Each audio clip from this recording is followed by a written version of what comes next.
We just finished June, our home sales in Minnetonka.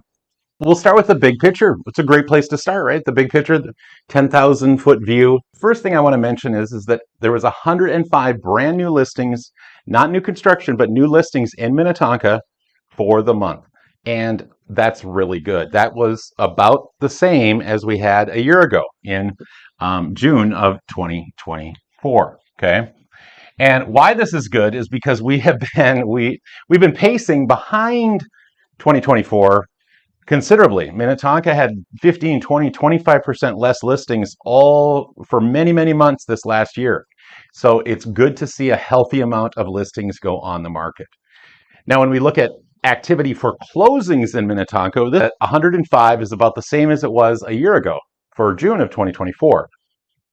Up until that point, or up until recently, we have seen listings down in Minnetonka 15, 20%.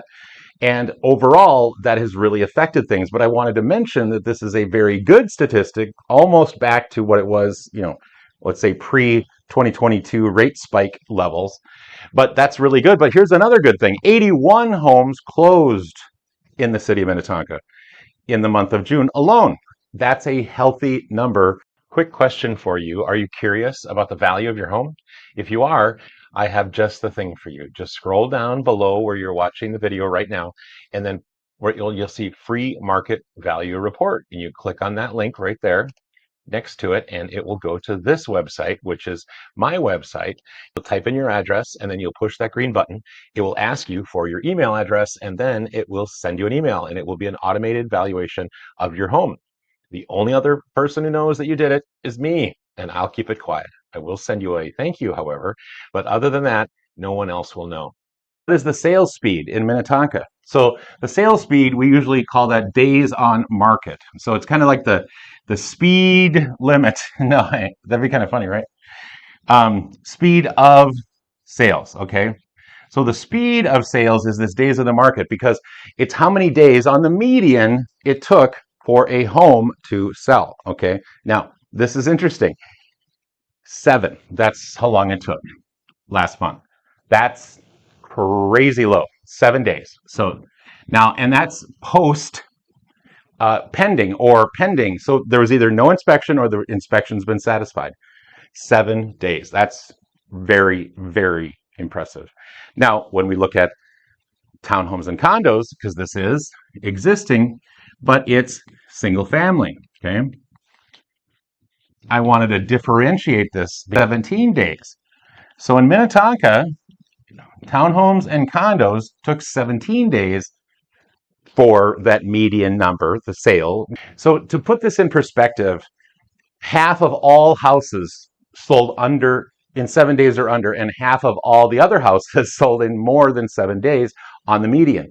So you can understand why we don't use averages, because the median is where the action is, so to speak, because the extremes, let's say the homes that are poorly priced or very expensive or both, they sit on the market and they pull the market numbers out as they're on the market 60 or 90 or more. This 17 is, that's still a very, very good number. But just so you understand, this is very, very quick. And by the way, this 17 days is the shortest amount of time in the entire Southwest Metro for townhome and condo sales. Most of them are up in the 30s. So just for context. When we look at how much sellers are getting for their house in Minnetonka, right now they're getting 1% over the list. 101% over of their list price is what they're getting, okay? 101% for single family homes. Townhomes and condos, it's 98%, okay? Of the list price. So for instance, this is more than list price and less than list price, simply because it's a single family home versus a townhome or condo. I thought I'd share a couple of curious statistics as well, and I think this is kind of fun actually. One thing, there's 11 new builds in Minnetonka on the market, 11 new construction homes, okay? 11. 10 of them are over $1 million each. 10 of them. Every so often I get an email about this, and I wanted to mention it right now. This is the reason I don't put new construction inside of most of my numbers. And if I do, I let you know. For instance, Victoria. For instance, Chaska. Here's a perfect explanation. So in the city of Minnetonka, last month, 11 new constructions, brand new, went on the market, 11. Out of those 11, by the way, that the one that wasn't a million, by the way, was 800,000. But anyway, 10 of them were over $1 million, and the majority of them were, $2, $3, $4 million. They weren't just like 1.1 million. So what I'm getting at here is that this sort of situation is when I don't use the numbers because it doesn't directly affect new construction does not directly affect existing sales the same way. If I can be of service before you watch the next video anyway, please let me know. I would love to help. Bye-bye.